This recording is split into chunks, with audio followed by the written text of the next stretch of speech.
They say you can't choose your family, but they never tell you what to do when your family decides they don't want to choose you.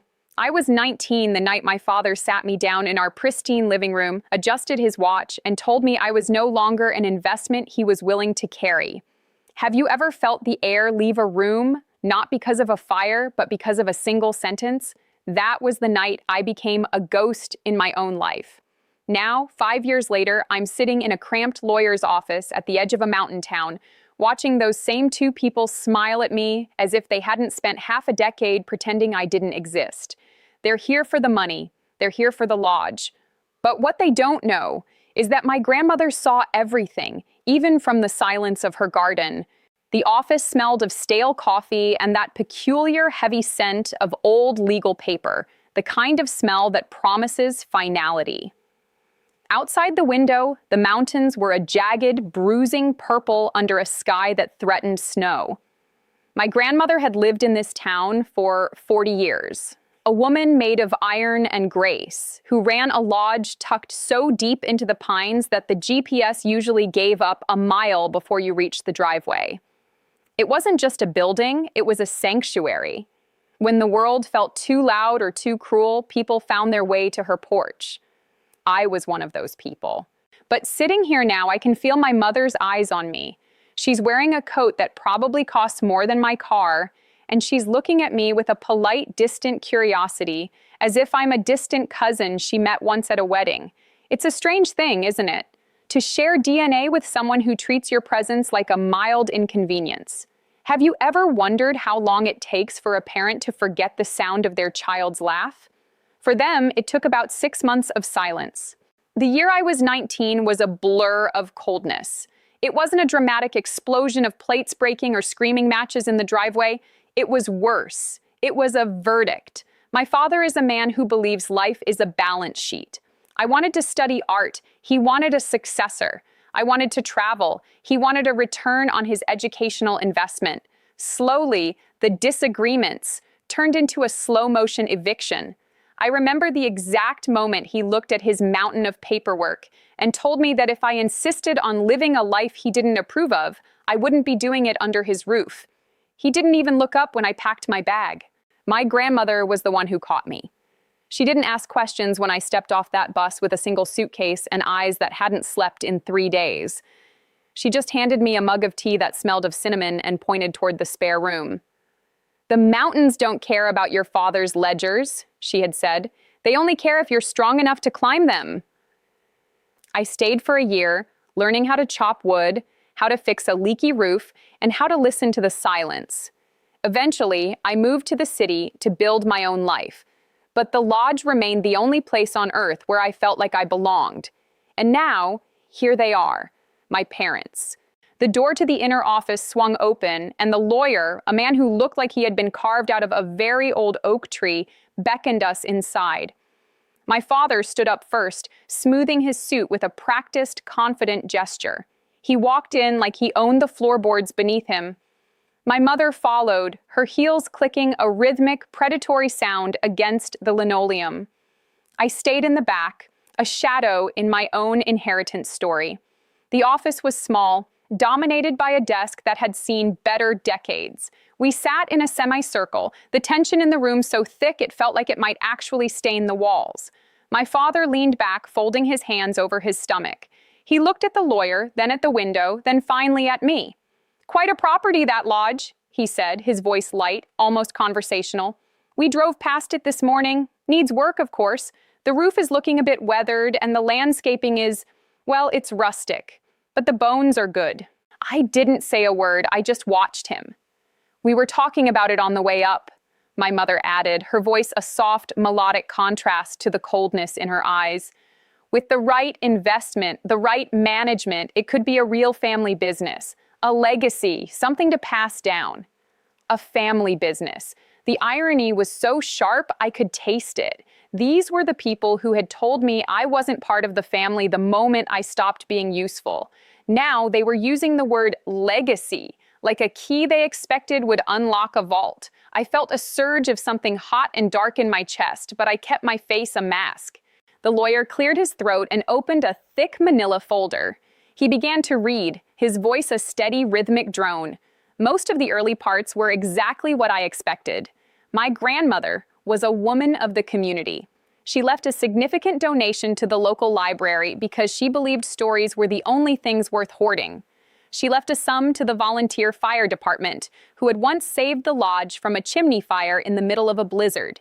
She even left a trust for the bakery owner down the street who had delivered sourdough bread every Wednesday for 20 years, rain or shine.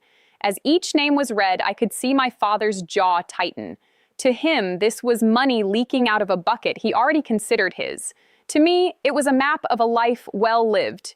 Each bequest was a thank you to the people who had actually been there when the world was cold. Desire whispers louder than guilt, I thought, watching the way my mother's fingers twitched toward the folder on the desk. They weren't mourning a woman. They were auditing a corpse. Finally, the lawyer turned the last page. The atmosphere in the room shifted. This was the moment they had been waiting for, the primary asset, the lodge, the land, the soul of the mountain. Regarding the mountain lodge and the surrounding 24 acres of timberland, the lawyer began, pausing to adjust his glasses.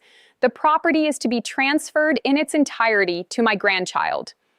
A heavy silence followed. I felt my heart hammer against my ribs. My father nodded slowly, a small, triumphant smile tugging at the corner of his mouth. He looked at me, and for the first time in years, there was something like pride in his eyes. But it was the pride of a predator who had just realized his prey was carrying gold. "Well," my father said, his voice booming slightly in the small room, "that's very sensible. We can get started on the title transfers and the renovation plans as soon as next week. I've already contacted a few contractors in the city who specialize in luxury mountain retreats. We'll need to clear out some of that old furniture, of course. It's a bit dated." "Yes," my mother chimed in, leaning toward me with a smile that didn't reach her eyes. "We're so glad you'll have us to help you manage this. It's a huge responsibility for one person. We can set up a partnership, a family trust. It'll be just like we always planned." I looked at the lawyer. He wasn't looking at them. He was looking at the paper. "There is," the lawyer said, his voice cutting through my mother's honeyed words like a blade, "a final clause attached to this specific inheritance. It is a condition of the transfer." The room went dead silent. My father's smile didn't disappear, but it froze, turning into something brittle and fragile. "A clause?" he asked. "What kind of clause?" The lawyer looked up, his gaze moving from my father to my mother, and then finally resting on me with a look of profound, quiet sympathy. He began to read again, slower this time. "The lodge and its surrounding lands," the lawyer read, "may not be transferred, sold, leased, or entered into any form of shared ownership, partnership, or legal trust with any individual, relative, or otherwise, who has previously severed familial ties with the inheritor, or who has, at any point, formally or informally expelled the inheritor from their primary residence." I felt the world tilt. My mother's breath hitched. It was a small, sharp sound, like a bird hitting a window. What does that mean?" she whispered. The lawyer leaned forward, his hands flat on the desk. "It means," he said, and I've never heard a voice sound so final, "that the property must remain under the sole control of the grandchild. If any relative who previously disowned or cast out the inheritor attempts to gain financial interest, ownership, or management control of this property, the entire estate is immediately forfeited and donated to the State Forestry Service." The silence that followed wasn't just quiet, it was heavy. It was the sound of 5 years of neglect coming home to roost. My father's face went through a terrifying transformation, from confidence to confusion to a deep, mottled red of suppressed fury. "That's preposterous," he hissed. "That's a personal attack. It's a legal trap." "It's a boundary," the lawyer corrected calmly. "Your mother was very specific when she drafted this 3 years ago. She spent a lot of time on the wording. She wanted to ensure that the lodge remained a sanctuary, not an asset for those who didn't understand the value of a home." I looked at my parents. For the first time, I didn't feel like the 19-year-old girl with the suitcase. I didn't feel like the ghost. I felt the weight of the mountain behind me. My grandmother hadn't just left me a house. She had built a fortress around me. She had watched them throw me away, and she had waited quietly to make sure they could never climb back over the walls they had built themselves. Loneliness makes dangerous choices feel reasonable, I realized, looking at my father. He had chosen his pride over his daughter, and now that pride was the very thing locking him out of the only thing he wanted from me. "So," I said, my voice surprisingly steady. It was the first time I had spoken since we entered the room. "I guess there won't be any renovations." My father stood up so quickly his chair scraped harshly against the floor. He looked at me, and for a second I saw the old fire, the verdict fire. But then he looked at the lawyer, and he saw the document. He saw the law. He saw that his money and his influence stopped at the edge of this desk. He was a man who lived by the rules, and he had just been checkmated by the very rules he loved. "She was always difficult," my mother muttered, her voice trembling as she stood up. She wouldn't look at me. She kept her eyes on her designer handbag, clutching it as if it were the only thing left in the world. "She wasn't difficult," I said softly. "She was paying attention." The walk out of the office was the longest of my life. The air outside was bitingly cold, the kind of cold that wakes up your skin and makes you feel every breath. My parents stood by their sleek black SUV, looking entirely out of place against the backdrop of the rugged gray peaks. They looked small.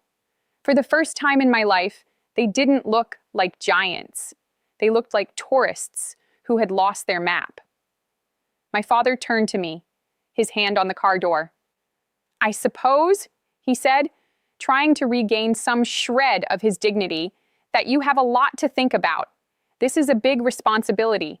If you find you can't handle it, well, you know where we are." I looked at him.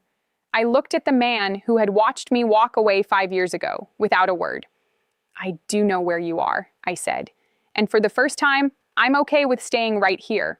I didn't wait for them to leave. I turned and walked toward my own car. It wasn't a luxury SUV. It was a dusty sedan with a heater that took 10 minutes to warm up, but it was mine. I started the engine and began the drive up the mountain. The road wound through the forest, the pine trees leaning in as if they were whispering secrets. As I climbed higher, the town fell away, becoming nothing more than a few flickering lights in the valley. The air grew thinner and cleaner. By the time I reached the gates of the lodge, the first flakes of snow were beginning to fall, soft, silent, and absolute. I pulled into the driveway and killed the engine. The lodge sat there, dark and quiet, waiting for someone to light the fire. I sat in the silence for a long time, looking at the porch where I had spent so many nights learning how to be a person again. I realized then that the inheritance wasn't about the land or the wood or the timber. It was about the fact that someone had seen my worth when I was at my lowest, and they had protected it with everything they had. My grandmother hadn't just given me a house, she had given me the final word. I stepped out of the car, the snow crunching under my boots. The cold felt good. It felt like a clean slate. I walked up the stairs, reached into my pocket, and pulled out the key. It was heavy and cold, but as I fitted into the lock, I knew it was the last time I'd ever have to wonder if I was welcome. If you've ever felt like you were the one left behind while everyone else moved forward, just remember that sometimes the world is just waiting for the right moment to show you who really has your back. Would you have stayed and faced them, or would you have walked away years ago? If you think justice has a way of finding its path, hit that like button and subscribe for more stories about the secrets families keep and the moments that change everything. I turned the key, and as the door swung open, the scent of pine and old memories rushed out to meet me. I was home, and this time I was the one holding the keys to the kingdom.